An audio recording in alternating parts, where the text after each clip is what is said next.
Bersabar atau berbuat baik? Bersabar dan berbuat baik dua hal yang berbeda loh. Nek bersabar kowe ora males, tidak membalas, tapi kalau berbuat baik kita balas keburukannya dengan kebaikan. Ayo sing bener sing ndi? Ayo berbuat baik. Kalau berbuat baik pasti sabar. Kalau sabar belum tentu berbuat baik. Kok ndang imbang tok deh. Nggih, innahu mayyattaqi wa yasbir. Tapi kalau Nabi Yusuf dipamari qad manallahu alaina. Sungguh Allah telah memberi anugerah kepada kita. Pertama begini urutannya. Awake duwe dulur kandung, dek dulur tiri, dek dulur apa pokoknya dulur. Islam itu sangat memuliakan saudara. Bah itu saudara tiri, bah itu saudara kandung, bah itu saudara saliyane tiri apa? Dulur temon, angkat, ngono-ngono ae. Itu dimuliakan. Dengan bukti apa? Bahwa bapak tiri selamanya tidak bisa menikahi anak tiri. Anak tiri selamanya tidak bisa menikahi ibu tiri. Selama orang tua itu dukhul apa dukhul itu? Ya dukhul. Anu pokoknya ya. Ketika orang tua kita sudah berjima dengan ibu kita, ibu kita itu maksudnya ibu kita nikah sama bapak tiri kita, berarti hubungan kita dengan bapak tiri ini seperti hubungan ayah. Karena apa? Karena haram dinikah. Makanya jangan bedakan. Nah, kemudian bagaimana kalau ada saudara kita yang keluarganya buruk? Yang pertama kita bersyukur. Wong punya saudara jahat kok bersyukur. Berterima kasih kepada Allah. Karena orang bersyukur pasti ditambah. Orang bersabar masuk surga sama. Ya Allah, Engkau mengirimkan saudaraku dengan keburukannya agar aku bisa membalasnya dengan kebaikan. Sampeyan duwe dulur jahat itu artinya kita dikuatkan oleh Allah dengan kejahatannya. Kita disuruh oleh Allah untuk bersabar atas kejahatannya. Setelah itu kita membalas kejahatannya dengan kebaikan, insya Allah. Ini ajaran Nabi Yusuf. Nabi Yusuf tidak pernah membalas. Nabi Yusuf masih kecil, sudah dibuang. Sebenarnya niat untuk dibunuh. Nabi Yusuf tidak membalas. Tapi justru yang diberi anugerah oleh Allah, Nabi Yusuf atau saudaranya? Nabi Yusuf. Mulane orang yang ngalah pasti mulia.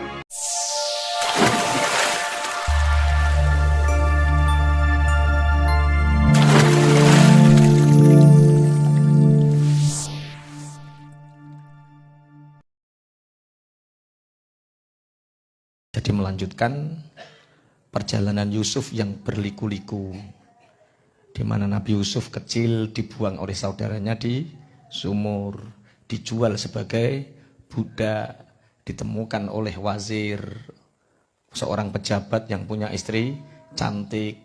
Ketika remaja, Nabi Yusuf sudah dicintai sama sayyidahnya, sama juragannya, difitnah, dan akhirnya Nabi Yusuf dipenjara dan lain sebagainya. Nabi Yusuf disakiti oleh saudara-saudaranya sehingga saat itu Mesir menjadi negara makmur, sedangkan Syam, Palestina menjadi negara paceklik. Sehingga kebutuhan sandang pangan, kebutuhan pangan tergantung kepada negara Mesir. Ringkas cerita, akhirnya adik Nabi Yusuf ditahan. Akhirnya setelah ditahan, mereka tetap meminta belas kasihan Nabi Yusuf.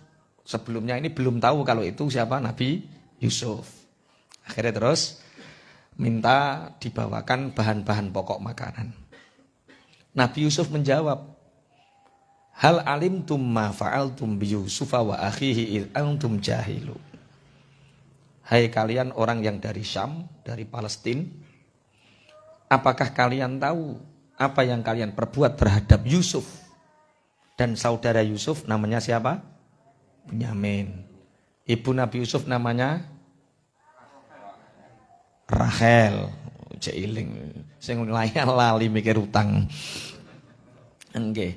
Ibu Nabi Yusuf namanya Rahel. Bapak Nabi Yusuf namanya Yakub, Nabi Yakub. Apakah kalian tahu yang kalian perbuat terhadap Yusuf dan saudaranya ketika kalian dulu bodoh, melakukan kebodohan? Akhirnya curiga saudara-saudaranya ini. Karena menteri ekonomi ini wajahnya mirip Nabi Yusuf dan ada andeng-andeng di sebelah kirinya. Jadi kawe cilik Nabi Yusuf andeng-andengnya yang sebelah kiri ada kiri kene to kene. Oh kene yo. Yo. Sing kene. Jadi ada tai lalat kecil yang itu menjadi penanda bahwa itu adalah Yusuf. A'innaka la anta Yusuf. Apakah tuan ini adalah Yusuf? Ya, kata Yusuf. Ana Yusuf. Wa hadza akhi, dan ini adalah Benyamin, saudaraku. Qad mannallahu alaina. Sungguh Allah telah memberi anugerah kepada kita. Innahu mayyattaqi wa yasbir fa innallaha la yudhi'u ajral muhsinin. Barang siapa yang bertakwa, barang siapa yang bersabar, takwa dan sabar dipadukan, maka sungguh Allah tidak akan menyia-nyiakan pahala orang-orang yang berbuat baik. Jadi sebenarnya ada dua saudara, yang satu jahat, yang satu baik. Yang jahat ingin merebut haknya yang baik. Ini apa yang dilakukan yang baik? Yang dilakukan yang baik harus apa? Piye to gak jawab ya. Sampean duwe dulur kelakuannya elek. Kita punya saudara kelakuannya buruk, sering merampas hak kita. Seperti saudara Nabi Yusuf. Kemudian kalau kita punya saudara seperti itu, apa yang kita perbuat? Bersabar atau berbuat baik? Bersabar dan berbuat baik dua hal yang berbeda loh. Nek bersabar, kowe ora males, tidak membalas, tapi kalau berbuat baik, kita balas keburukannya dengan kebaikan. Ayo, sing bener sing ndi? Ayo, berbuat baik. Kalau berbuat baik pasti sabar. Kalau sabar belum tentu berbuat baik. Kok ndang imbang tok deh. Nggih, innahu mayyattaqi wa yasbir. Tapi kalau Nabi Yusuf dipamari qad manallahu alaina.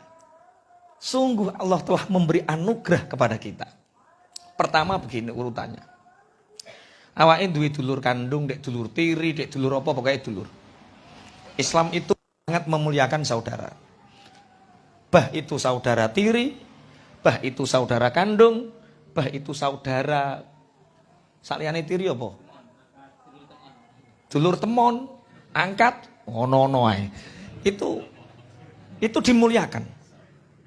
Dengan bukti apa? Bahwa bapak tiri selamanya tidak bisa menikahi anak tiri. Anak tiri selamanya tidak bisa menikahi ibu tiri. Selama orang tua itu dukhul apa dukhul itu? Ya dukhul. Anu pokoknya ya.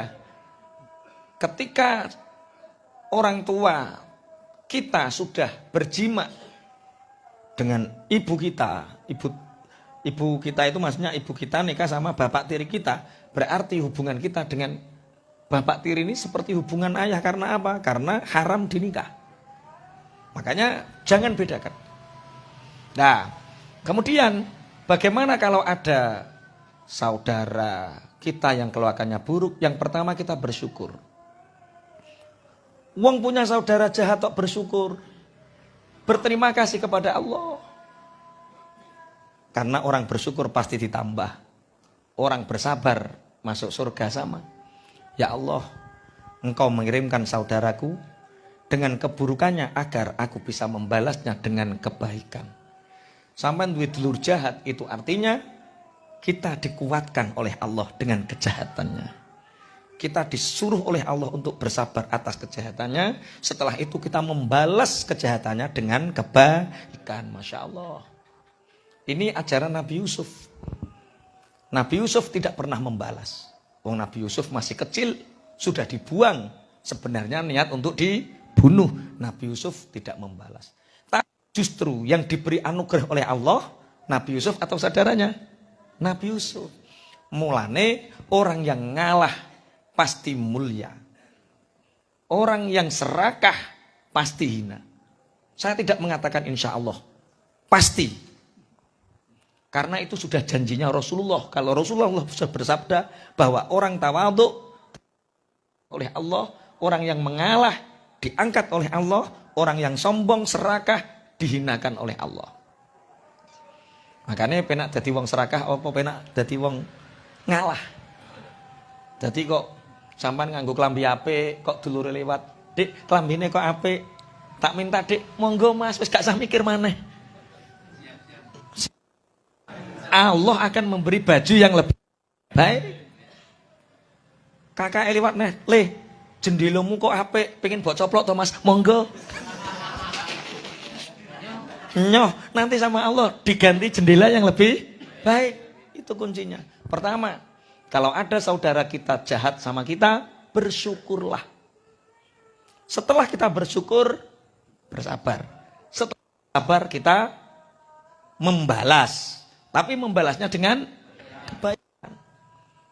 Ada pertanyaan kemarin, "Pak Yai, saya itu sudah mengamalkan ilmunya. Tapi sama saudara saya, setiap saya ke sana bawa wewean." Wewean itu ater.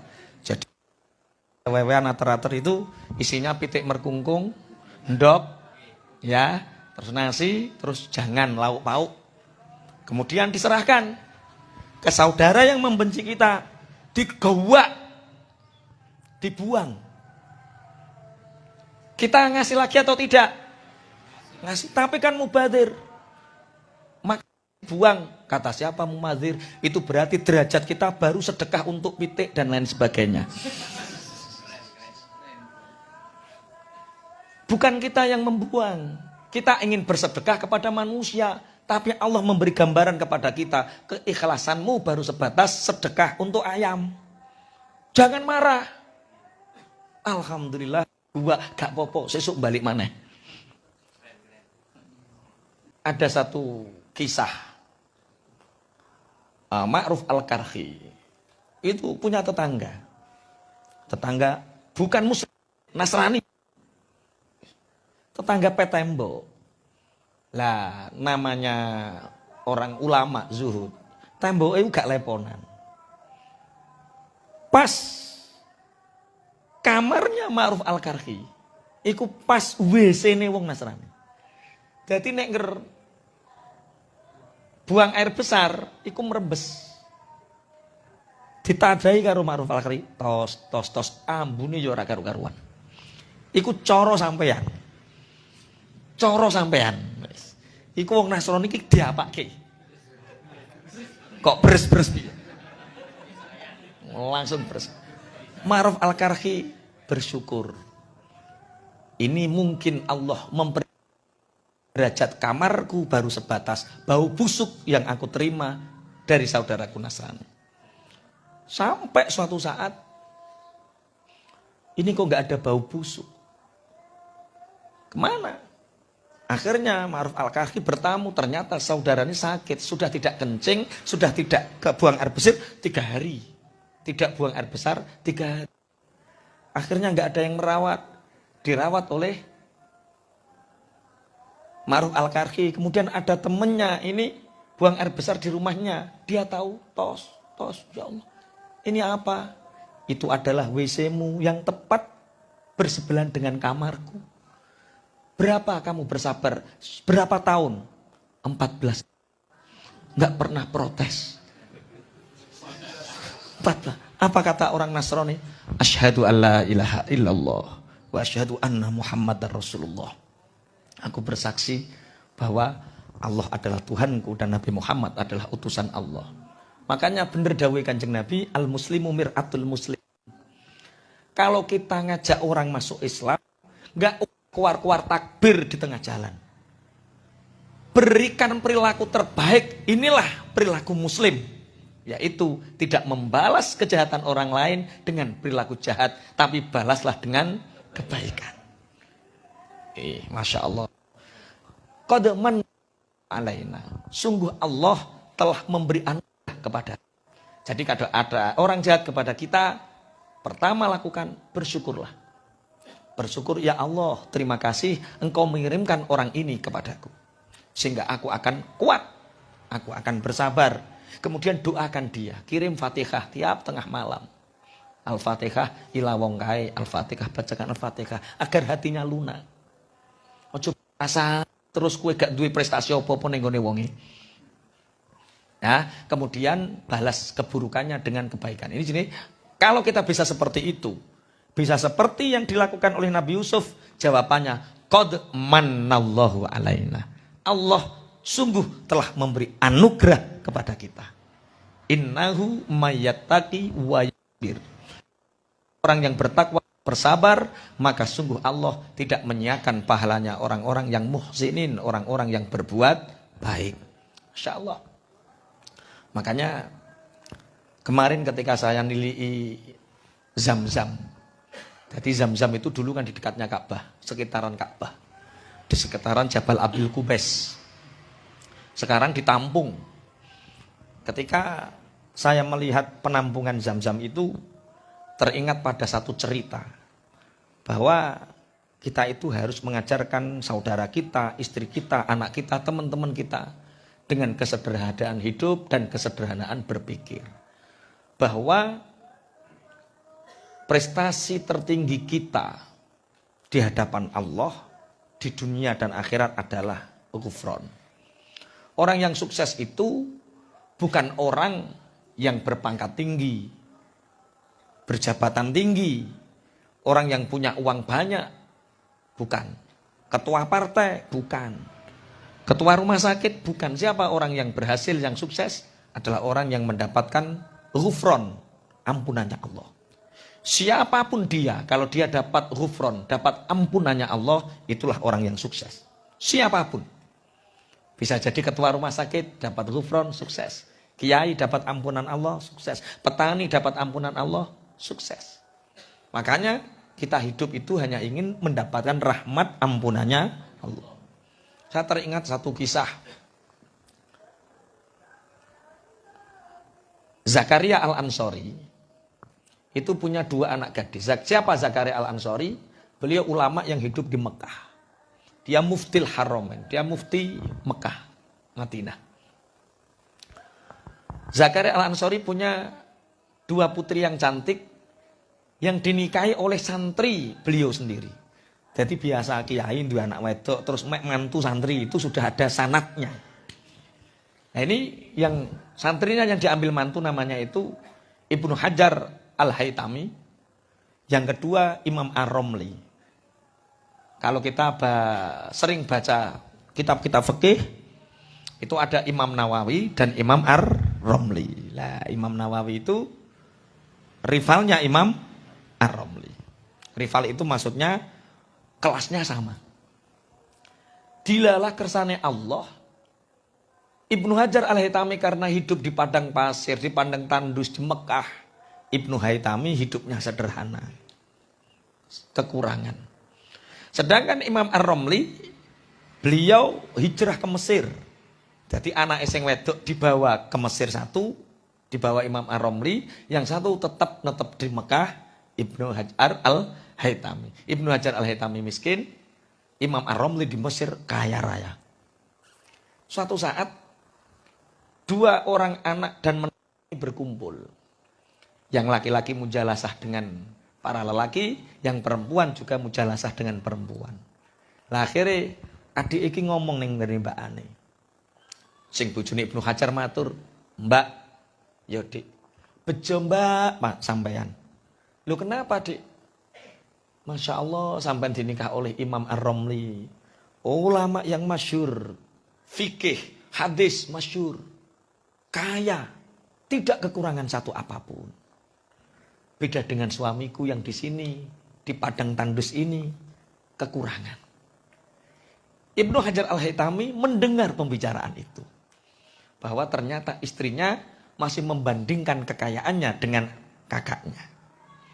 Akhirnya Imam Ar-Romli pulang beserta istrinya. Ibnu Hajar memanggil istrinya. "Dek, nggih Bah, ayo melu aku. Teng pundi Bah jalan-jalan." Diajak ke sumur Zam-Zam. Di sumur Zam-Zam ini Ibnu Hajar Al-Haytami nimbo. Mengambil satu timba air, Ada satu timba air ini didamu oleh Ibnu Hajar Al-Haytami. Ya ma'a Zamzam, wahai air Zamzam, kun dhahaban biidznillah. Jadilah engkau emas atas izin Allah. Seketika air Zamzam satu ember, satu timba, kun biidznillah. Saking iktimatnya, saking sesandenane Ibnu Hajar kepada Allah, sampai air Zamzam pun nurut. Ya ma'a Zamzam, kun dhahaban biidznillah. Wahai air Zamzam, engkau jadilah emas atas izin Allah. Seketika jadi emas. Dek, nggih Bah, ikhtari baina dhahab wa Ibnu Hajar Al-Haytami. Dek, pilihlah di antara emas atau Ibnu Hajar Al-Haytami. Kalau engkau memilih emas, bawalah emas ini ke rumah, tapi aku akan meninggalkan rumah ini.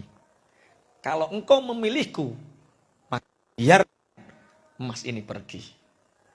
Nangis bojone. Nangis, ya Allah, salah. Bandingno iku apa? Salah. Kira-kira kalau istrine jenengan, istrine jenengan kon milih emas sak ember karo milih jenengan pilih pundi? Milih emas kim. Masya Allah. Akhirnya karena inilah ulama-ulama dulu seperti itu biasa. Mengajarkan istri-istrinya untuk zuhud. Maka kemarin itu saya itu agak tersiksa ketika di Mekah itu tersiksa satu hal.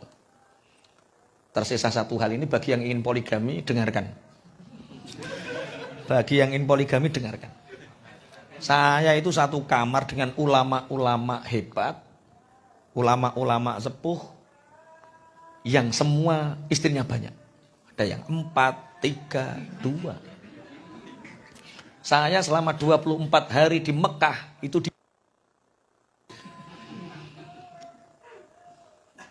nanti orang muslim itu yang istrinya satu masuk neraka dulu sebelum ke surga. Iki aja roh bojomu ya. Nanti orang muslim yang istrinya satu masuk neraka dulu sebelum ke surga. Loh kenapa Bah saya katakan gitu? Karena nanti kamu akan ditanya.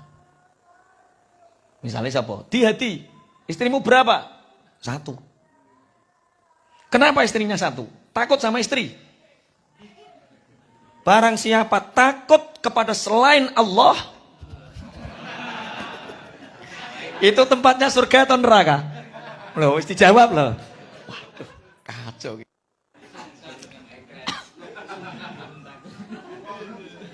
Lah ya barang siapa yang punya rasa takut kepada selain Allah, itu tempatnya surga atau neraka? Nah, ya Bu jawab. Itu bagi yang istri 1.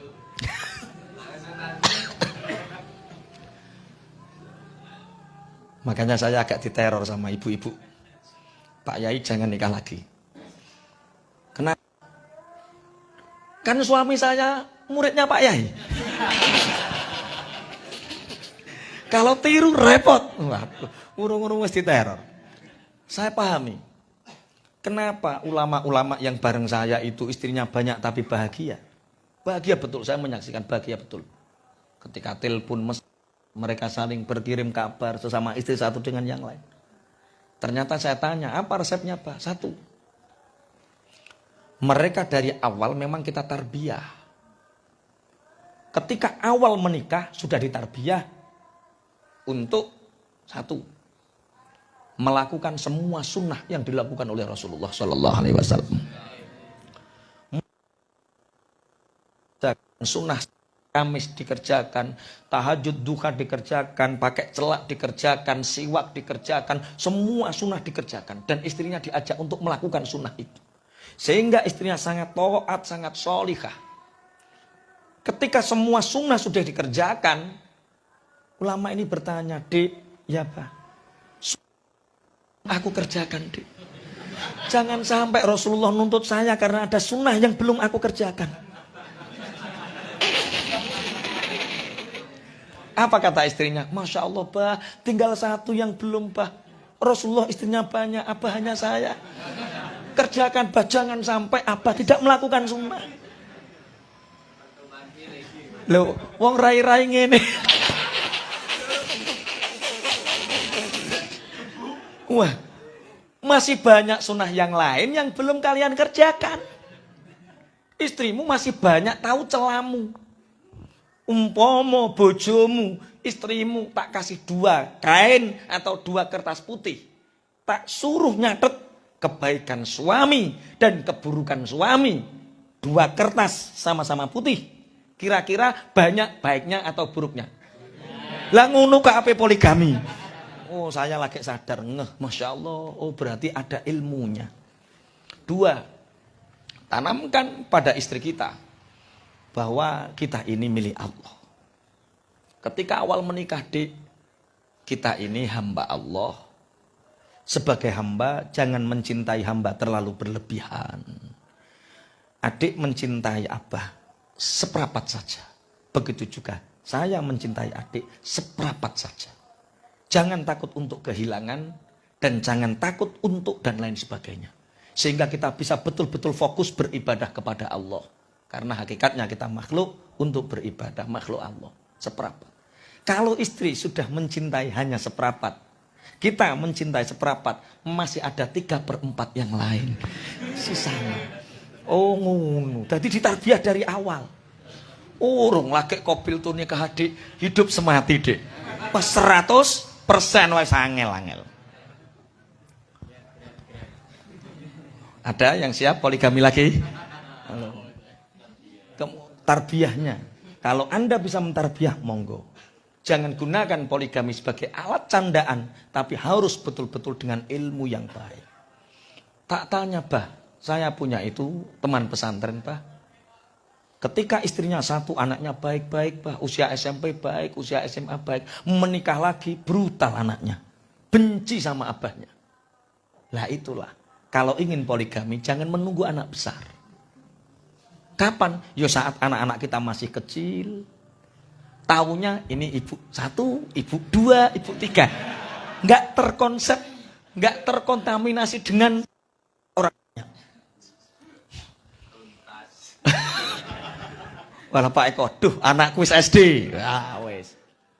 Barang siapa yang bersyukur, bersabar, bertakwa, membalas keburukan orang lain dengan kesabaran dan dengan kebaikan, maka Allah pasti memberi anugerah kepada kita. Enak ya? Jadi kalau seperti ini, orang itu nggak akan punya musuh. Yang ada hanya ridho Allah, ridho Allah, ridho Allah. Sehingga hati ini menjadi lapang. Orang-orang yang hatinya sempit, sumpek, ruwet, itu karena pasti mikir makhluk. Kalau mikir Allah, mikir akhirat, nggak ada sumpek, nggak ada ruwet. Yang di sini yang paling sumpek siapa? Atau yang sumpeknya ringan? Mas Antor, sumpeknya apa? Sesuk sing gawe tuku wedake bojo habis yo. Makhluk kan yang dipikir. Pun. Berarti jawabannya mayattaqi wa yasbir fa innallaha la yudhi'u ajral muhsinin. Barang siapa yang bertakwa dan mau bersabar, Allah akan membalas. Kemarin ada satu kisah nyata.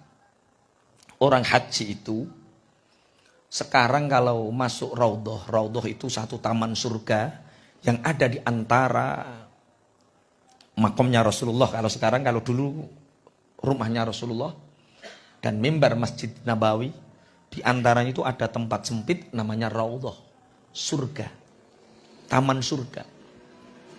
Kita masuk ke raudhah, maka sama halnya kita mencatatkan nama kita di surga. Allahumma amin. Semoga jamaah ini nanti semua bisa masuk raudhah dan nanti menyebabkan kita masuk surganya Allah. Allahumma amin. Sekarang orang haji itu harus pakai aplikasi. Kalau ingin masuk raudhah harus aplikasi download, namanya aplikasi Tawakalna. Tawakalna. 2 jam sebelum masuk harus daftar. Kita Membayangkan 3 juta orang berkumpul dalam satu tempat. 3 juta orang berkumpul dalam satu tempat, download kabeh. Kira-kira error napa mboten? Banyak errornya. Orang seusia saya sudah bingung. Saya gaptek, nggak pinter dolanan HP. Sama Mas Kofiq dikasih HP yang berkekuatan tinggi, yo nganggo risite WA tok. Disuruh aplikasi download Tawakalna, nyerah, nggak bisa. Orang-orang berebut dalan menuju Raudhah dan makom Rasulullah itu digawe umat ngene. Jadi ben antri panjang, sudah ada aplikasi masuk. Ketika itu saya dan teman sama staf Nurholik ya mau download bagaimana?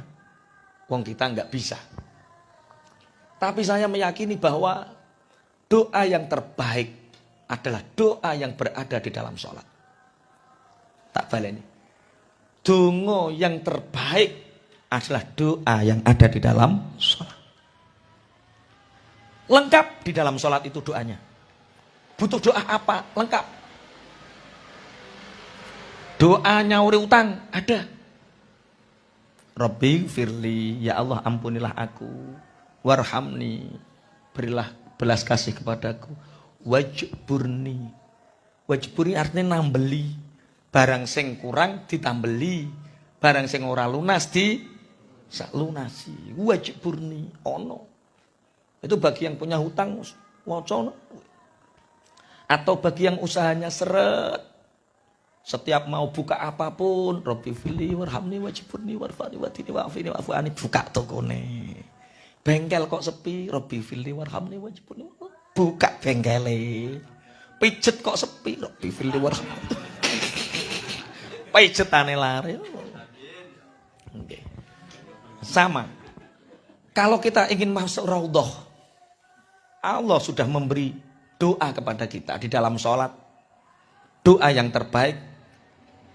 Bagaimana salam kepada Rasulullah? Sudah diajarkan di dalam sholat. Assalamualaikum ayyuhan nabiyyu wa rahmatullahi wa barakatuh. Ketika itu harapan saya hanya satu, ya Rasulullah. Ketika saya di Jawa, ketika saya di Indonesia, saya selalu mengucapkan salam untukmu ya Rasulullah. Assalamualaikum ayyuhan nabiyyu wa rahmatullahi wa barakatuh. Maka di tempat yang sedekat ini hanya 50 meter, hanya memandang makbarohmu. Kenapa engkau tidak memanggilku ya Rasulullah? Assalamualaikum ayyuhan nabiyyu wa rahmatullahi wa barakatuh. Sudah banyak orang ngurusi HP, saya enggak ngurusi HP. Saya Rasulullah, assalamualaikum ayyuhan nabiyyu wa rahmatullahi wa barakatuh. Assalamualaikum ayyuhan nabiyyu wa rahmatullahi wa barakatuh. Dengan penjagaan yang ketat, tepat pada angka 116 assalamualaikum ayyuhan nabiyyu itu ada askar melengak. Datang. Ila Raudhah katanya. Apakah kamu mau ke Raudhah? Saya langsung nangis, ya Rasulullah. Engkau mengirimkan orang. Aku menjawab, na'am ya habibina. Langsung. Ustaz Khorik dong, harik. Semua disuruh minggir. Masya Allah, masuk ke Raudhah. Sholat 2 rakaat. Doa. Kemudian ziarah makam Rasulullah SAW. Sabar. Jangan panik. Bingung urusan dunia, tasreh, download, itu urusan dunia. Kalau kita jauh-jauh dipanggil oleh Allah dan Rasulullah dari sini untuk ke sana, ya sandarannya sana. Ojo. Wa may yattaqi wa yasbir fa innallaha la yudhi'u ajral muhsinin. Maka barang siapa yang bertakwa dan bersabar, maka sesungguhnya Allah tidak akan pernah menyia-nyiakan pahala orang-orang yang berbuat baik. Berarti inti dari kesabaran itu berbuat atau ikhtiar. Inti dari kesabaran itu berbuat dan berikhtiar. Ketika Nabi Ibrahim alaihissalam membawa Ismail ke padang tandus bersama Hajarna, bersama Sayyidah Hajar. Nabi Ismail yang masih bayi, Nabi Ibrahim berpaling. Hajar kaget. Wahai Nabi Allah ya Khalilur Rahman, tegakah engkau meninggalkan kami? Tidak dijawab oleh Nabi Ibrahim. Karena secara basyariah, meninggalkan anak istri di padang tandus sendirian, tidak ada air, tidak ada apapun, secara basyariah manusia pasti tidak tega. Tidak menjawab Nabi Ibrahim. Kemudian Siti Hajar mengatakan, bertanya, wahai Nabi Allah, wahai Khalilur Rahman, engkau meninggalkan kami ini karena perintah Allah atau hanya karena engkau takut aku cemburu kepada Saroh? Jadi bojone Nabi Ibrahim ono Saroh, ono Hajar. Kami dipisahkan yang begitu jauh itu apakah karena kamu takut kecemburuan atau ini perintah Allah? Jawaban Nabi Ibrahim, karena ini adalah perintah Allah. Baik, kata Hajar, tinggalkan. Kalau Allah yang memerintahkan, maka Allah tidak akan pernah menyia-nyiakan. Akhirnya Nabi Ismail mulai menangis karena haus. Di kepanasan yang begitu dahsyat, otomatis air susu pun tidak mengalir karena dehidrasi. Akhirnya berlarilah Hajar antara Safa dan Marwah yang sekarang disebut apa? Sa'i. Ini kesabaran, ini tawakal, ini takwa. Dengan sabar menaati perintah Allah, namanya takwa. Sabar berikhtiar bukan berarti aku tawakal. Gusti Allah nek ngirimi banyu kok ora ya ceblok-ceblok dhewe. Itu bukan sabar, itu putus asa. Atau katoken. Sabar dan katoken itu jaraknya sehelai rambut. Bedanya dari perbuatannya. Akhirnya berlari kecil. Ternyata Allah tidak mengeluarkan air dari ikhtiarnya Hajar, tapi Allah mengeluarkan air dari kaki suci kecil Nabi Ismail salam. Mungkin pangapunten, kita berbuat baik belum tentu dari kebaikan itu yang berhasil, belum tentu, tapi dari yang lain yang akan berhasil. Maka kewajiban kita apa? Ya bersa'i tiap hari. Kita seperti Hajar tiap hari, berikhtiar tiap hari. Tapi Allah membahasnya lewat jalan mana? Wallahu a'lam. Misal, Pak Wo karo Iwan. Pak Wo ki wonge apian. Tak kakei. Tapi Pak Wo nggak pernah balas, tapi wonge apian. Lah Iwan, iki jarang tak kei. Yo sebentar-bentar nutok, sedik-sedik nutok. Tapi ternyata kita mengharapkan suatu saat ketika kita sulit, harapan saya Pak Wo atau Iwan yang menolong. Karena dua orang ini sering tak bantu. Ternyata justru kadang pertolongan Allah lewat orang lain. Seperti cerita roti yang diracun itu. Cerita roti yang diracun kemarin. Pun intinya apa? Takwa dan sabar. Kalu podo jawab sapa dulure Nabi Yusuf. Apakah engkau Yusuf betul? Bagaimana keadaanmu? Sungguh Allah telah memberi aku anugerah. Barang siapa yang bertakwa dan bersabar, Allah tidak akan menyia-nyiakan pahala orang yang berbuat baik. Maka balas kejahatan dengan kebaikan. Kalu podo matur sapa ikhwatu Yusuf. Tallahi, demi Allah laqad athar. Yakti teman-teman milih kaing sira sapa Allah Gusti Allah alaina ing atase kita. Wa in stuhune kita iku kunaono sapa kita iku la khotiin, yakti wong kang padha salah kabeh. Kala jawab sapa Yusuf, la tasriba. La tasriba ora ana pemaido iku maujud. Alaikum ing atase sira kabeh. Al yauma ing dalem iki dina. Yang firu Muga-muga ngapura sapa Allah Gusti Allah lakum maring sira kabeh. Wa huwa utawi Allah iku arhamur rahimin. Luwih welas-welase wong kang aku welas kabeh. Qalu tallah. Saudara-saudara Nabi Yusuf mengatakan demi Allah, Allah lebih memilihmu daripada kami.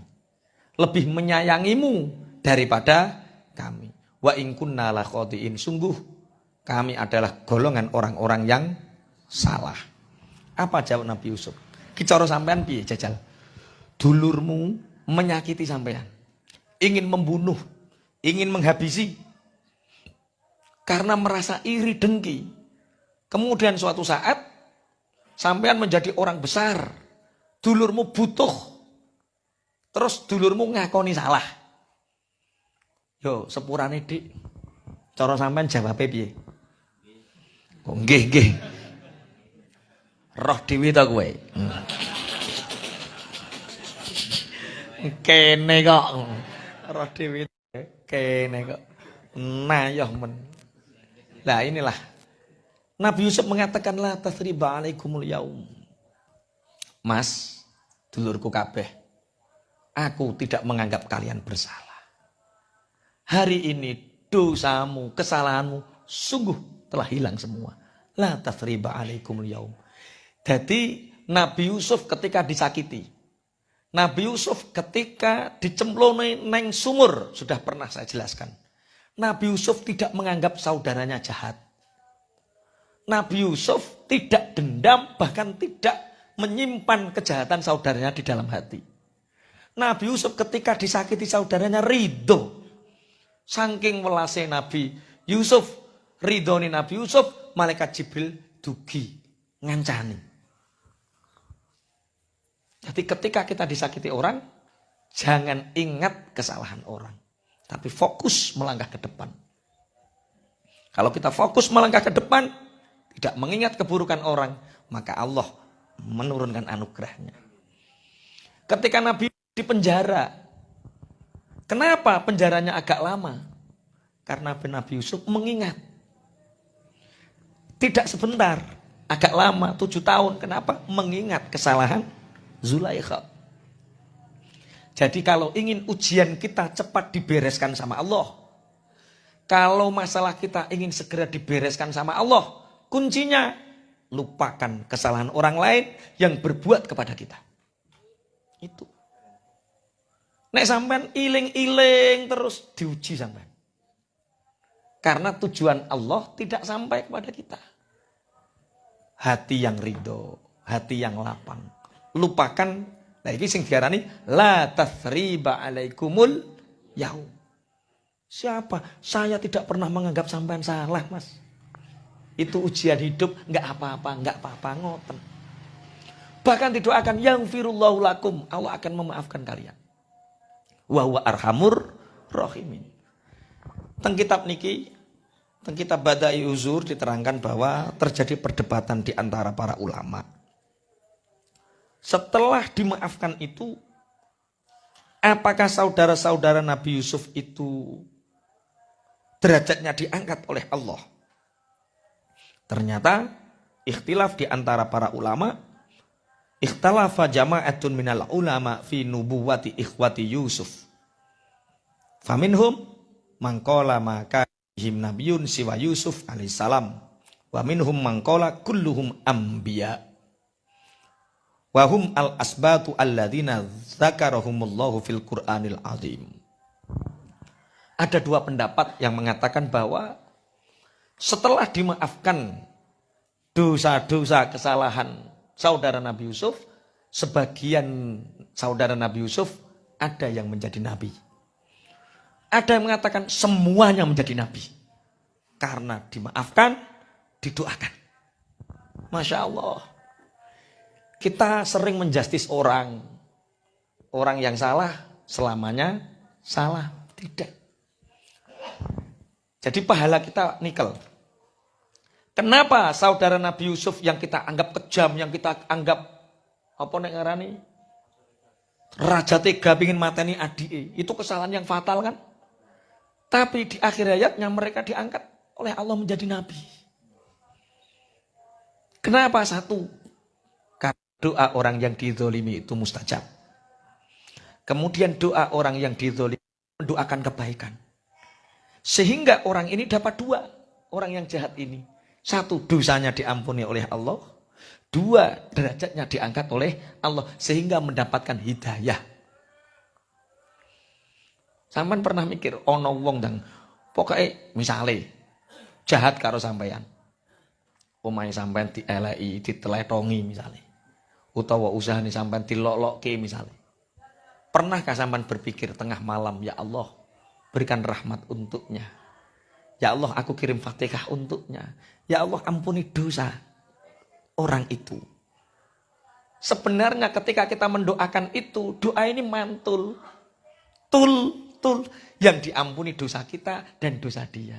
Yang dapat rahmat kita dan rahmat dia. Nah itu mestinya yang dilakukan.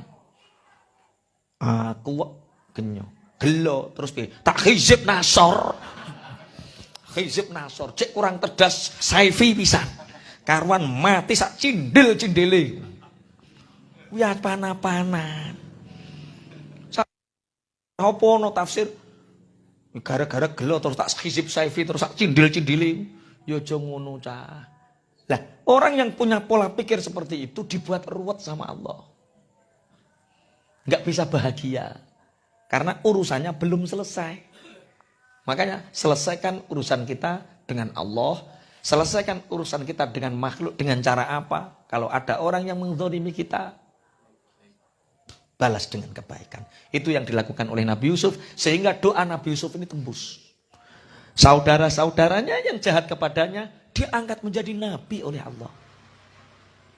Masya Allah. Jadi melanjutkan perjalanan Yusuf yang berliku-liku. Di mana Nabi Yusuf kecil dibuang oleh saudaranya di sumur. Dijual sebagai budak. Ditemukan oleh wazir. Seorang pejabat yang punya istri cantik.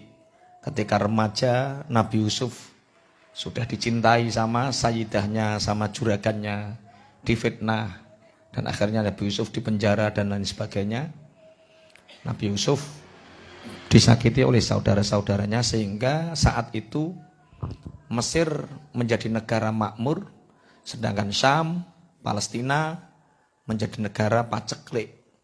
Sehingga kebutuhan sandang pangan, kebutuhan pangan tergantung kepada negara Mesir. Ringkas cerita, akhirnya adik Nabi Yusuf ditahan. Akhirnya setelah ditahan, mereka tetap meminta belas kasihan Nabi Yusuf. Sebelumnya ini belum tahu kalau itu siapa Nabi Yusuf. Akhirnya terus minta dibawakan bahan-bahan pokok makanan. Nabi Yusuf menjawab, hal alimtum ma fa'altum bi Yusufa wa akhihi id antum jahilu. Hai kalian orang yang dari Syam, dari Palestina, apakah kalian tahu apa yang kalian perbuat terhadap Yusuf dan saudara Yusuf namanya siapa? Bunyamin. Ibu Nabi Yusuf namanya Rahel. Jailing sing layan lali mikir utang. Nggih, ibu Nabi Yusuf namanya Rahel, bapak Nabi Yusuf namanya Yakub, Nabi Yakub. Apakah kalian tahu yang kalian perbuat terhadap Yusuf dan saudaranya ketika kalian dulu bodoh, melakukan kebodohan? Akhirnya curiga saudara-saudaranya ini. Karena menteri ekonomi ini wajahnya mirip Nabi Yusuf dan ada andeng-andeng di sebelah kirinya. Jadi kawe cilik Nabi Yusuf andeng-andengnya yang sebelah kiri ada kiri kene to kene. Oh kene yo. Ayo. Sing kene. Jadi ada tai lalat kecil yang itu menjadi penanda bahwa itu adalah Yusuf. A'innaka la anta Yusuf. Apakah tuan ini adalah Yusuf? Ya, kata Yusuf. Ana Yusuf, wa hadza akhi, dan ini adalah Benyamin saudaraku. Qad mannallahu alaina. Sungguh Allah telah memberi anugerah kepada kita. Innahu may yattaqi wa yasbir fa innallaha la yudhi'u ajral muhsinin. Barang siapa yang bertakwa, Barang siapa yang bersabar, takwa dan sabar dipadukan, maka sungguh Allah tidak akan menyia-nyiakan pahala orang-orang yang berbuat baik. Jadi sebenarnya ada dua saudara, yang satu jahat, yang satu baik. Yang jahat ingin merebut haknya yang baik. Ini apa yang dilakukan yang baik? Yang dilakukan yang baik harus apa? Piye tau gak jawab ya? Sampean duwe dulur kelakuannya elek. Kita punya saudara kelakuannya buruk, sering merampas hak kita. Seperti saudara Nabi Yusuf. Kemudian kalau kita punya saudara seperti itu, apa yang kita perbuat? Bersabar atau berbuat baik? Bersabar dan berbuat baik dua hal yang berbeda loh. Nek bersabar, kowe ora males, tidak membalas, tapi kalau berbuat baik, kita balas keburukannya dengan kebaikan. Ayo, sing bener sing ndi? Ayo, berbuat baik. Kalau berbuat baik pasti sabar. Kalau sabar belum tentu berbuat baik. Kok ndang imbang tok deh. Nggih, innahu mayyattaqi wa yasbir. Tapi kalau Nabi Yusuf dipamari qad manallahu alaina. Sungguh Allah telah memberi anugerah kepada kita. Pertama begini urutannya. Awake duwe dulur kandung, dek dulur tiri, dek dulur apa pokoknya dulur. Islam itu sangat memuliakan saudara. Bah itu saudara tiri, bah itu saudara kandung, bah itu saudara saliyane tiri apa? Dulur temon, angkat, ono ae. Itu dimuliakan. Dengan bukti apa? Bahwa bapak tiri selamanya tidak bisa menikahi anak tiri. Anak tiri selamanya tidak bisa menikahi ibu tiri. Selama orang tua itu dukhul apa dukhul itu? Ya dukhul. Anu pokoknya ya. Ketika orang tua kita sudah berjima dengan ibu kita, ibu kita itu maksudnya ibu kita nikah sama bapak tiri kita. Berarti hubungan kita dengan bapak tiri ini seperti hubungan ayah. Karena apa? Karena haram dinikah. Makanya jangan bedakan. Nah, kemudian bagaimana kalau ada saudara kita yang keluarganya buruk? Yang pertama kita bersyukur. Wong punya saudara jahat kok bersyukur. Berterima kasih kepada Allah. Karena orang bersyukur pasti ditambah. Orang bersabar masuk surga sama. Ya Allah, Engkau mengirimkan saudaraku dengan keburukannya agar aku bisa membalasnya dengan kebaikan. Sampai duit dulur jahat itu artinya kita dikuatkan oleh Allah dengan kejahatannya. Kita disuruh oleh Allah untuk bersabar atas kejahatannya. Setelah itu kita membalas kejahatannya dengan kebaikan. Masya Allah. Ini ajaran Nabi Yusuf. Nabi Yusuf tidak pernah membalas. Wong Nabi Yusuf masih kecil, sudah dibuang. Sebenarnya niat untuk dibunuh. Nabi Yusuf tidak membalas. Tapi justru yang diberi anugerah oleh Allah, Nabi Yusuf atau saudaranya? Nabi Yusuf.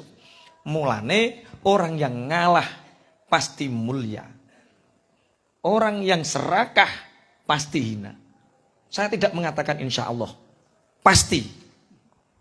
Karena itu sudah janjinya Rasulullah. Kalau Rasulullah sudah bersabda bahwa orang tawadhu oleh Allah, orang yang mengalah diangkat oleh Allah, orang yang sombong serakah dihinakan oleh Allah. Makanya penak jadi wong serakah apa penak jadi wong ngalah. Jadi kok sampean nganggo klambi apik, kok dulure lewat, "Dik, klambine kok apik." Tak minta, "Dik, monggo Mas, wis gak usah mikir maneh." Allah akan memberi baju yang lebih baik. Kakak liwat neh, "Le, jendelomu kok apik, pengen buat coplok to Mas?" "Monggo." Nyoh, nanti sama Allah diganti jendela yang lebih baik. Itu kuncinya. Pertama, kalau ada saudara kita jahat sama kita, bersyukurlah. Setelah kita bersyukur, bersabar. Setelah sabar kita membalas. Tapi membalasnya dengan kebaikan. Ada pertanyaan. kemarin, Pak Yai, saya itu sudah mengamalkan ilmunya. Tapi sama saudara saya, setiap saya ke sana bawa wewean. Wewean itu ater. Jadi wewean ater-ater itu isinya pitik merkungkung, endok, ya, terus nasi, terus jangan lauk pauk. Kemudian diserahkan ke saudara yang membenci kita, digewak, dibuang. Kita ngasih lagi atau tidak? Ngasih, tapi kan mubadzir. Maka buang, kata siapa mubadzir? Itu berarti derajat kita baru sedekah untuk pitik dan lain sebagainya. Bukan kita yang membuang. Kita ingin bersedekah kepada manusia, tapi Allah memberi gambaran kepada kita, keikhlasanmu baru sebatas sedekah untuk ayam. Jangan marah. Alhamdulillah, gua gak popo, sesuk balik mana.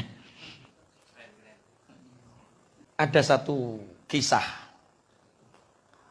Ma'ruf Al-Karhi itu punya tetangga. Tetangga bukan muslim, Nasrani. Tetangga petembo. Lah namanya orang ulama zuhud. Tembok itu gak leponan.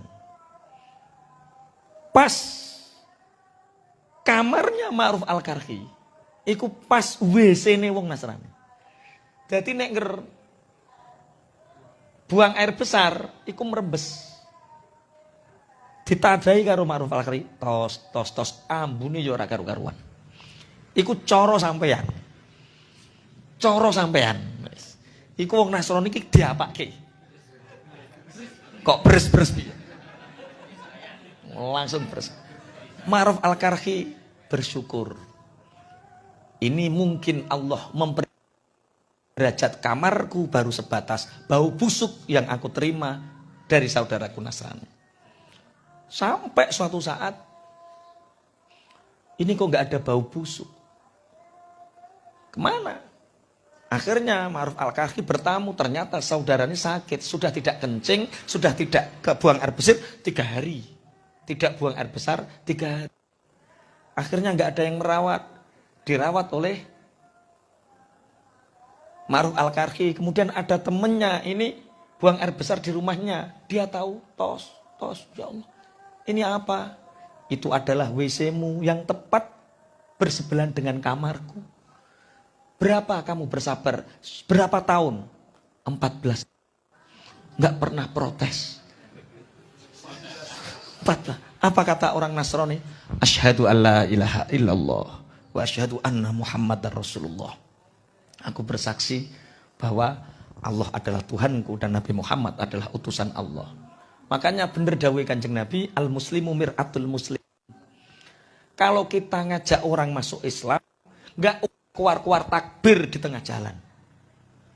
Berikan perilaku terbaik, inilah perilaku muslim. Yaitu tidak membalas kejahatan orang lain dengan perilaku jahat, tapi balaslah dengan kebaikan. Masya Allah. Qad man alaina. Sungguh Allah telah memberi anugerah kepada. Jadi kalau ada orang jahat kepada kita, pertama lakukan bersyukurlah. Bersyukur, ya Allah, terima kasih engkau mengirimkan orang ini kepadaku. Sehingga aku akan kuat, aku akan bersabar. Kemudian doakan dia, kirim Fatihah tiap tengah malam. Al-Fatihah ila wong kae, Al-Fatihah bacakan Al-Fatihah agar hatinya lunak. Ojo rasa terus kue gak duwe prestasi apa-apa ning gone wonge. Ya, kemudian balas keburukannya dengan kebaikan. Ini jenis kalau kita bisa seperti itu, bisa seperti yang dilakukan oleh Nabi Yusuf, jawabannya qad mannallahu alaina.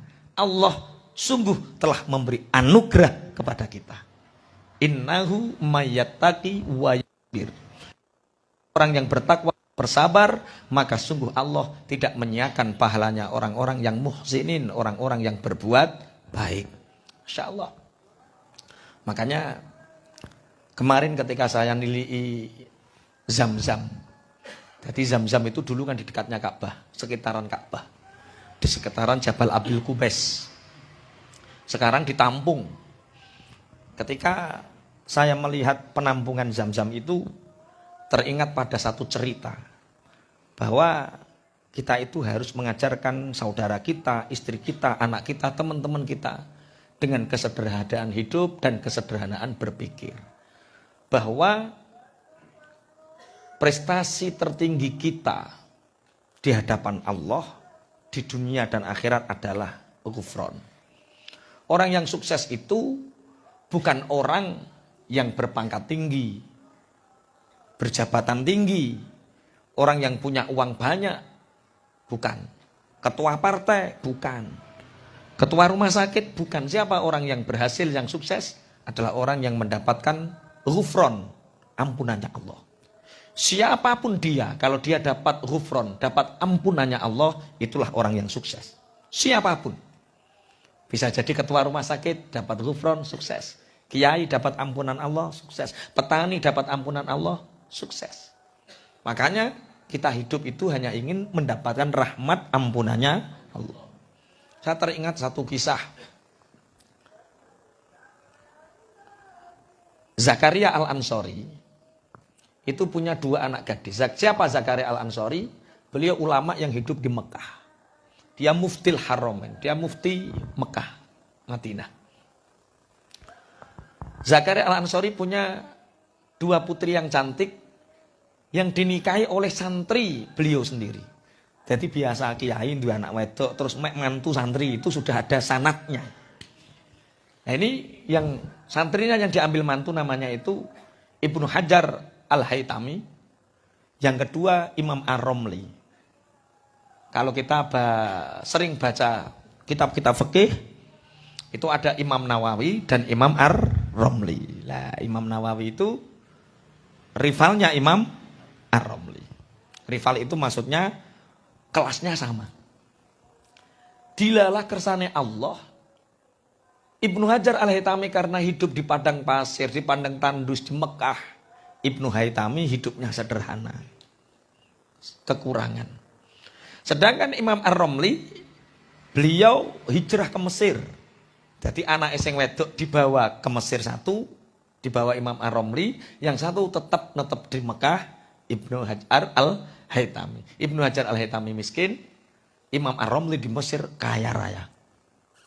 Suatu saat 2 orang anak dan menantu berkumpul.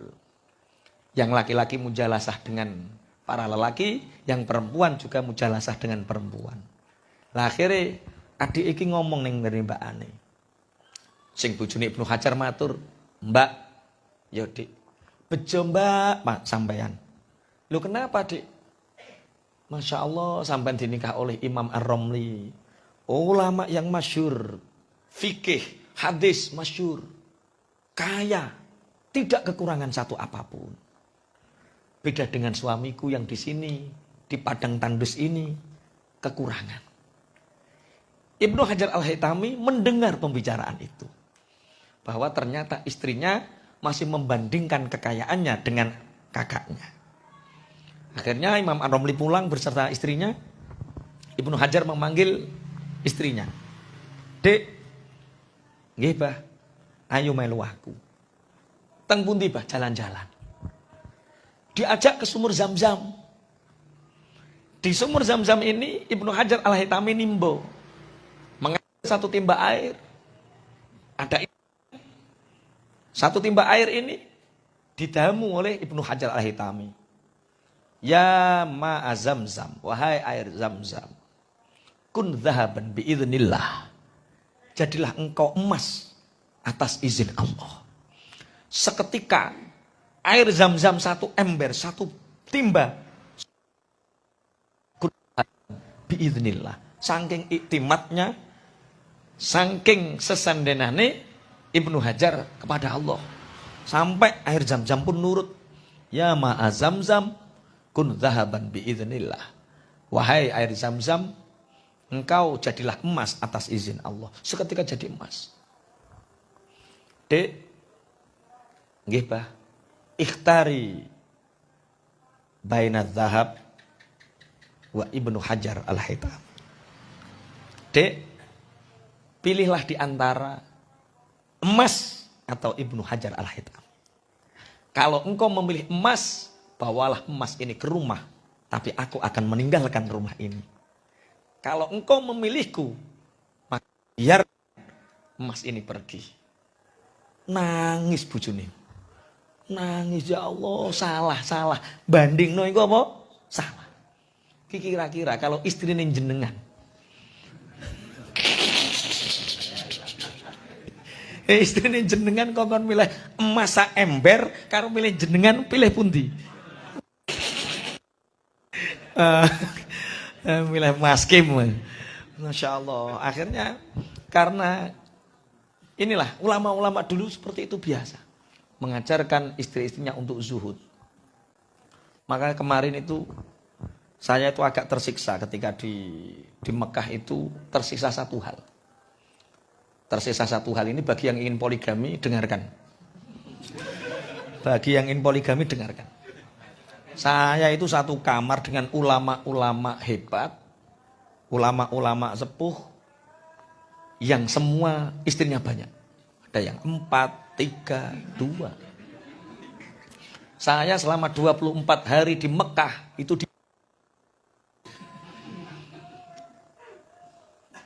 nanti orang Muslim itu yang istrinya satu masuk neraka dulu sebelum ke surga. Iki aja roh bojomu ya. Nanti orang Muslim yang istrinya satu masuk neraka dulu sebelum ke surga. Loh kenapa bah? Saya katakan gitu. Karena nanti kamu akan ditanya. Misalnya siapa? Di hati. Istrimu berapa? 1. Kenapa istrinya 1? Takut sama istri. Barang siapa takut kepada selain Allah, itu tempatnya surga atau neraka? Loh, mesti jawab loh. Waduh, kacau.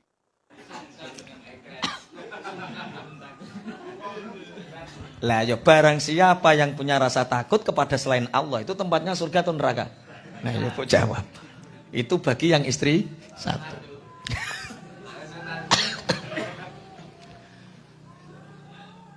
Makanya saya agak diteror sama ibu-ibu. Pak Yai jangan nikah lagi. Kenapa? Kan suami saya muridnya Pak Yai. Kalau tiru repot. Waduh, urung-urung mesti teror. Saya pahami. Kenapa ulama-ulama yang bareng saya itu istrinya banyak tapi bahagia? Bahagia betul, saya menyaksikan bahagia betul.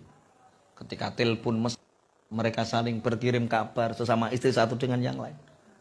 Ternyata saya tanya, apa resepnya Pak? 1. Mereka dari awal memang kita tarbiyah. Ketika awal menikah sudah ditarbiyah untuk 1. Melakukan semua sunnah yang dilakukan oleh Rasulullah Sallallahu Alaihi Wasallam. Sunnah Kamis dikerjakan, tahajud duha dikerjakan, pakai celak dikerjakan, siwak dikerjakan, semua sunnah dikerjakan. Dan istrinya diajak untuk melakukan sunnah itu. Sehingga istrinya sangat taat, sangat sholihah. Ketika semua sunnah sudah dikerjakan, ulama ini bertanya, Dek, ya Pak, aku kerjakan Dek. Jangan sampai Rasulullah nuntut saya karena ada sunnah yang belum aku kerjakan. Apa kata istrinya? Masya Allah, Bah, tinggal 1 yang belum, Bah. Rasulullah istrinya banyak, apa hanya saya? Kerjakan, Bah, jangan sampai apa tidak melakukan sunnah. Loh, wong rai-rai ngene. Wah, masih banyak sunnah yang lain yang belum kalian kerjakan. Istrimu masih banyak tahu celamu. Umpomo bojomu, istrimu tak kasih 2 kain atau 2 kertas putih. Tak suruh nyatet kebaikan suami dan keburukan suami. 2 kertas sama-sama putih. Kira-kira banyak baiknya atau buruknya? Lah ngono kok ape poligami. Oh saya lagi sadar, Masya Allah, oh berarti ada ilmunya. 2, tanamkan pada istri kita bahwa kita ini milik Allah. Ketika awal menikah, Dik, kita ini hamba Allah. Sebagai hamba, jangan mencintai hamba terlalu berlebihan. Adik mencintai abah, seperapat saja. Begitu juga saya mencintai adik seperapat saja. Jangan takut untuk kehilangan dan jangan takut untuk dan lain sebagainya. Sehingga kita bisa betul-betul fokus beribadah kepada Allah. Karena hakikatnya kita makhluk untuk beribadah, makhluk Allah. Seperapat. Kalau istri sudah mencintai hanya seperapat, kita mencintai seperapat, masih ada 3/4 yang lain. Sisanya. Oh ngono. Jadi ditarbiyah dari awal. Urung lagi kopil tuh nikah adik, hidup semati dek. Pas 100% wis angel-angel. Ada yang siap poligami lagi? Tarbiyahnya. Kalau Anda bisa mentarbiyah, monggo. Jangan gunakan poligami sebagai alat candaan, tapi harus betul-betul dengan ilmu yang baik. Tak tanya, bah, saya punya itu teman pesantren, bah. Ketika istrinya satu, anaknya baik-baik, bah. Usia SMP baik, usia SMA baik. Menikah lagi, brutal anaknya. Benci sama abahnya. Lah itulah. Kalau ingin poligami, jangan menunggu anak besar. Kapan? Yo saat anak-anak kita masih kecil. Taunya ini ibu 1, ibu 2, ibu 3. Nggak terkonsep, nggak terkontaminasi dengan orangnya. Walah Pak Eko, duh anakku SD. Ah, wes. Barang siapa yang bersyukur, bersabar, bertakwa, membalas keburukan orang lain dengan kesabaran dan dengan kebaikan, maka Allah pasti memberi anugerah kepada kita. Enak ya? Jadi kalau seperti ini, orang itu nggak akan punya musuh. Yang ada hanya ridho Allah, ridho Allah, ridho Allah. Sehingga hati ini menjadi lapang. Orang-orang yang hatinya sempit, sumpek, ruwet, itu karena pasti mikir makhluk. Kalau mikir Allah, mikir akhirat, nggak ada sumpek, nggak ada ruwet. Yang di sini yang paling sumpek siapa? Atau yang sumpeknya ringan? Mas Antor, sumpeknya apa? Sesuk sing gawe tuku wedake bojo habis yo. Makhluk kan yang dipikir. Pun. Berarti jawabannya mayattaqi wa yasbir fa innallaha la yudhi'u ajral muhsinin. Barang siapa yang bertakwa dan mau bersabar, Allah akan membalas. Kemarin ada satu kisah nyata. Orang haji itu sekarang kalau masuk raudhah, raudhah itu satu taman surga yang ada di antara makamnya Rasulullah. Kalau sekarang, kalau dulu rumahnya Rasulullah dan mimbar Masjid Nabawi, di antaranya itu ada tempat sempit namanya raudhah, surga, taman surga.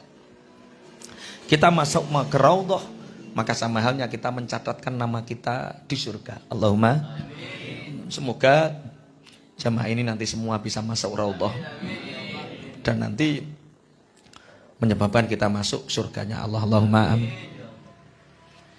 Sekarang orang haji itu harus pakai aplikasi. Kalau ingin masuk raudhah harus aplikasi download, namanya aplikasi Tawakalna. Tawakalna. 2 jam sebelum masuk harus daftar. Kita membayangkan 3 juta orang berkumpul dalam satu tempat. 3 juta orang berkumpul dalam satu tempat, download kabeh. Kira-kira error napa mboten? Banyak errornya. Orang seusia saya sudah bingung. Saya gaptek, nggak pinter dolanan HP. Sama Mas Kofik dikasih HP yang berkekuatan tinggi, yo nganggo risite WA tok. Disuruh aplikasi download Tawakalna, nyerah, nggak bisa. Orang-orang berebut jalan menuju raudhah dan makom Rasulullah itu digawe umat ngene. Jadi ben antri panjang, sudah ada aplikasi masuk, Ketika itu saya dan teman sama staf Nurholik ya mau download bagaimana? Wong kita nggak bisa. Tapi saya meyakini bahwa doa yang terbaik adalah doa yang berada di dalam sholat. Tak baleni. Donga yang terbaik adalah doa yang ada di dalam sholat. Lengkap di dalam sholat itu doanya. Butuh doa apa? Lengkap. Doa nyauri utang ada. Rabbi firli, ya Allah ampunilah aku. Warhamni, berilah belas kasih kepadaku. Wajburni, wajburni artinya nambeli. Barang sing kurang ditambeli, barang sing ora lunas di lunasi. Wajburni ono. Itu bagi yang punya hutang wacono. Atau bagi yang usahanya seret, setiap mau buka apapun, Rabbi fili warhamni wajburni warfani watini wa'afini wa'afu'ani, buka tokone. Bengkel kok sepi, Rabbi fili warhamni wajburni, buka bengkele. Pijet kok sepi, Rabbi fili warhamni, pijetane lari. Sama. Kalau kita ingin masuk raudhah, Allah sudah memberi doa kepada kita di dalam sholat. Doa yang terbaik. Bagaimana salam kepada Rasulullah? Sudah diajarkan di dalam sholat. Assalamualaikum ayyuhan nabiyyu wa rahmatullahi wa barakatuh. Ketika itu harapan saya hanya satu, ya Rasulullah. Ketika saya di Jawa, ketika saya di Indonesia, saya selalu mengucapkan salam untukmu ya Rasulullah. Assalamualaikum ayyuhan nabiyyu wa rahmatullahi wa barakatuh. Maka di tempat yang sedekat ini hanya 50 meter, hanya memandang makbarahmu. Kenapa engkau tidak memanggilku ya Rasulullah? Assalamualaikum ayyuhan nabiyyu wa rahmatullahi wa barakatuh. Sudah banyak orang ngurusi HP, saya enggak ngurusi HP. Rasulullah, assalamualaikum ayyuhan nabiyyu wa rahmatullahi wa barakatuh. Assalamualaikum ayyuhan nabiyyu wa rahmatullahi wa barakatuh. Dengan penjagaan yang ketat, tepat pada angka 116 assalamualaikum ayyuhan nabiyyu itu ada askar melengak. Ada askar melengak. Datang. Ila raudhah katanya. Apakah kamu mau ke raudhah? Saya langsung nangis, ya Rasulullah. Engkau mengirimkan orang. Aku menjawab, na'am ya habibina. Langsung. Ustaz Khorik dong. Harik. Semua disuruh minggir. Semua disuruh minggir. Masya Allah, masuk. Masuk ke raudhah. Sholat 2 rakaat. Doa. Kemudian ziarah makam Rasulullah SAW. Sabar. Jangan panik. Bingung urusan dunia. Tasreh, download. Itu urusan dunia. Kalau kita jauh-jauh dipanggil oleh Allah dan Rasulullah dari sini untuk ke sana, ya sandarannya sana. Ojo. Wa may yattaqi wa yasbir fa innallaha la yudhi'u ajral muhsinin. Maka barang siapa yang bertakwa dan bersabar, maka sesungguhnya Allah tidak akan pernah menyia-nyiakan pahala orang-orang yang berbuat baik. Berarti inti dari kesabaran itu berbuat atau ikhtiar. Inti dari kesabaran itu berbuat dan berikhtiar. Ketika Nabi Ibrahim alaihissalam membawa Ismail ke padang tandus bersama Hajarna, bersama Sayyidah Hajar. Nabi Ismail yang masih bayi, Nabi Ibrahim berpaling. Hajar kaget. Wahai Nabi Allah ya Khalilur Rahman, tegakah engkau meninggalkan kami? Tidak dijawab oleh Nabi Ibrahim. Karena secara basyariah meninggalkan anak istri di padang tandus sendirian, tidak ada air, tidak ada apapun, secara basyariah manusia pasti tidak tega. Tidak menjawab Nabi Ibrahim. Kemudian Siti Hajar mengatakan, bertanya, wahai Nabi Allah, wahai Khalilur Rahman, engkau meninggalkan kami ini karena perintah Allah atau hanya karena engkau takut aku cemburu kepada Saroh?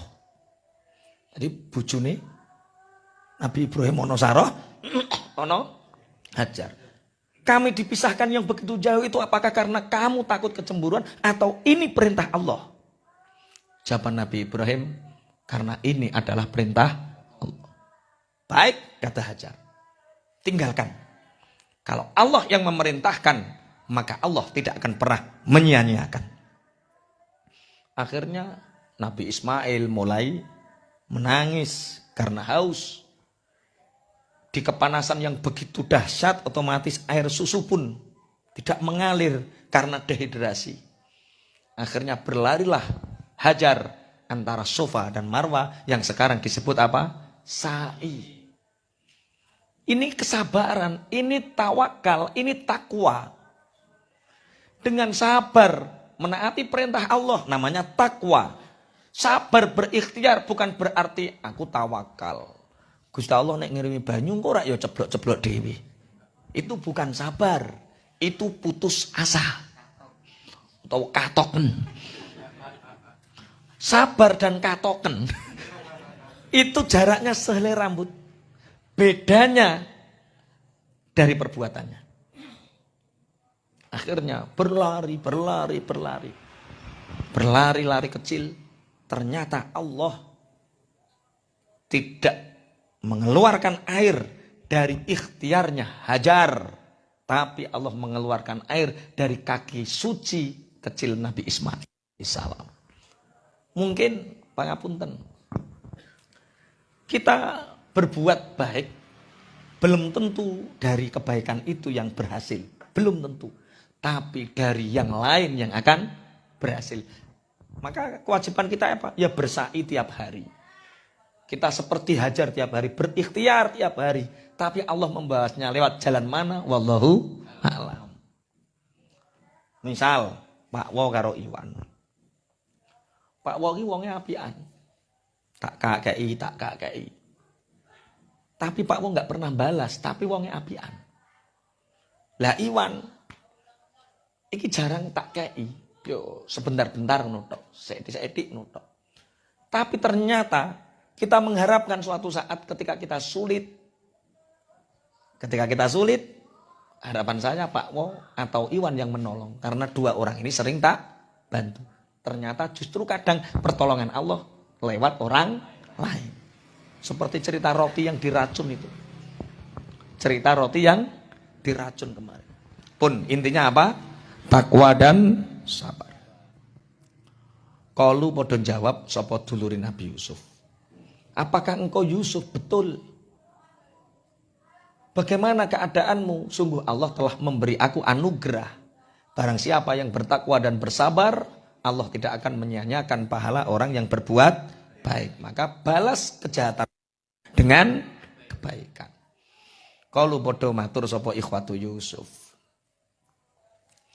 Tallahi, demi Allah laqad athar. Jadi teman-teman milih kaing sira sapa Allah Gusti Allah alaina ing atase kita. Wa in stune kita iku kuna ana sapa kita iku la khotiin, yekti wong kang padha salah kabeh. Kala jawab sapa Yusuf, la tasriba. La tasriba ora ana pemaido iku maujud. Alaikum ing atase sira kabeh. Al yauma ing dalem iki dina. Yang firu muga-muga ngapura sapa Allah Gusti Allah laku maring sira kabeh. Wa huwa utawi Allah iku arhamur rahimin. Luwih welas-welase wong kang aku welas kabeh. Qalu tallah. Saudara-saudara Nabi Yusuf mengatakan demi Allah. Allah lebih memilihmu daripada kami. Lebih menyayangimu daripada kami. Wa in kunna la khotiin. Sungguh kami adalah golongan orang-orang yang salah. Apa jawab Nabi Yusuf? Kicara sampean piye jajal? Dulurmu menyakiti sampean. Ingin membunuh, ingin menghabisi. Karena merasa iri dengki. Kemudian suatu saat sampean menjadi orang besar. Dulurmu butuh. Terus dulurmu ngakoni salah. Yo sepurane dik. Cara sampean jawabe piye? Kok nggih.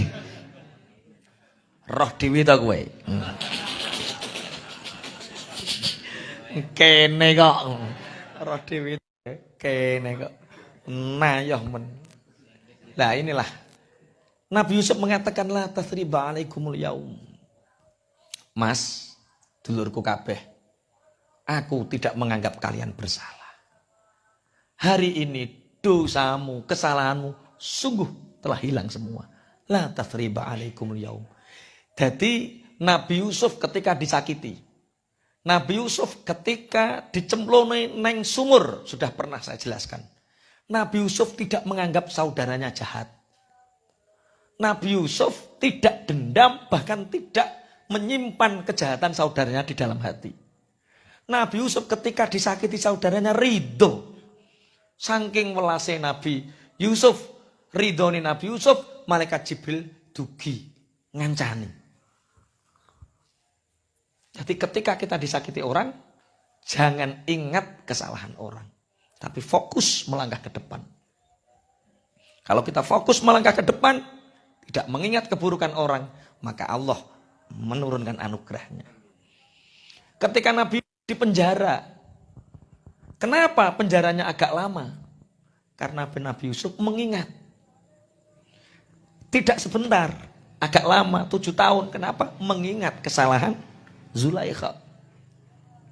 Jadi kalau ingin ujian kita cepat dibereskan sama Allah, kalau masalah kita ingin segera dibereskan sama Allah, kuncinya lupakan kesalahan orang lain yang berbuat kepada kita. Itu. Nek sampean iling-iling terus diuji sampean. Karena tujuan Allah tidak sampai kepada kita. Hati yang ridho, hati yang lapang.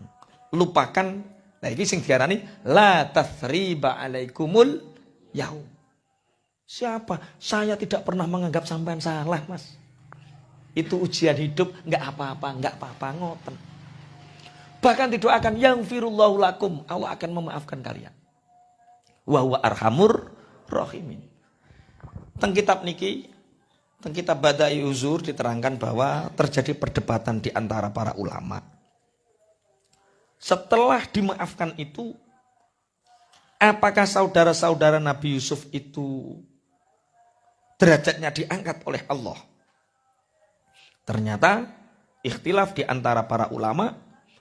Ikhtalafa jama'atun minal ulama fi nubuwati ikhwati Yusuf.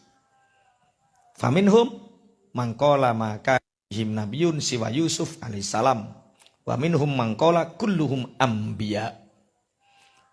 Wahum al-asbatu alladzina zakarahumullahu fil Qur'anil azim.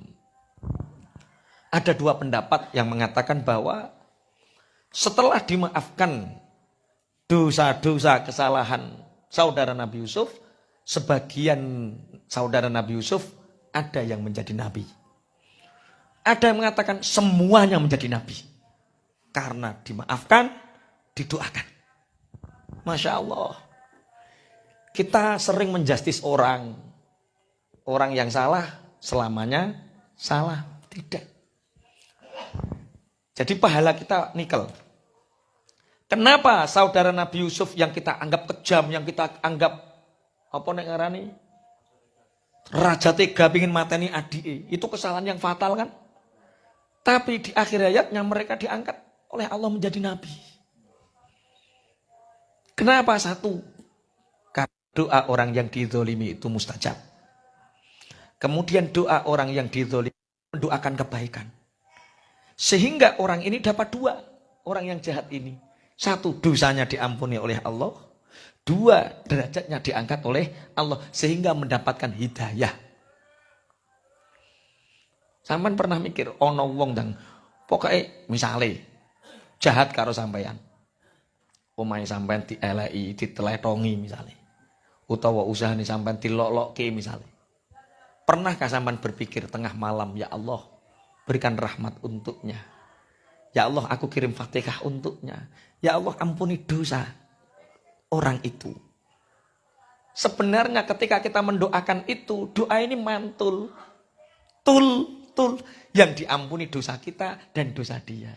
Yang dapat rahmat kita dan rahmat dia. Nah itu mestinya dilakukan. Aku genyo, gelo terus tak hizib nasor. Hizib Nasor cek kurang cerdas Saifi pisan. Karuan mati sak cindil-cindile. Kuwi pana-panan. Apa ono tafsir gara-gara gelo terus tak Hizib Saifi terus sak cindil-cindile. Ya aja ngono cah. Lah, orang yang punya pola pikir seperti itu dibuat ruwet sama Allah. Enggak bisa bahagia. Karena urusannya belum selesai. Makanya selesaikan urusan kita dengan Allah, selesaikan urusan kita dengan makhluk dengan cara apa? Kalau ada orang yang menzalimi kita, balas dengan kebaikan. Itu yang dilakukan oleh Nabi Yusuf sehingga doa Nabi Yusuf ini tembus. Saudara-saudaranya yang jahat kepadanya diangkat menjadi nabi oleh Allah. Masya Allah. Mudah-mudahan apa yang telah disampaikan tadi bisa menambah keimanan kita dan ketakwaan kita kepada Allah Subhanahu wa taala. Assalamualaikum warahmatullahi wabarakatuh.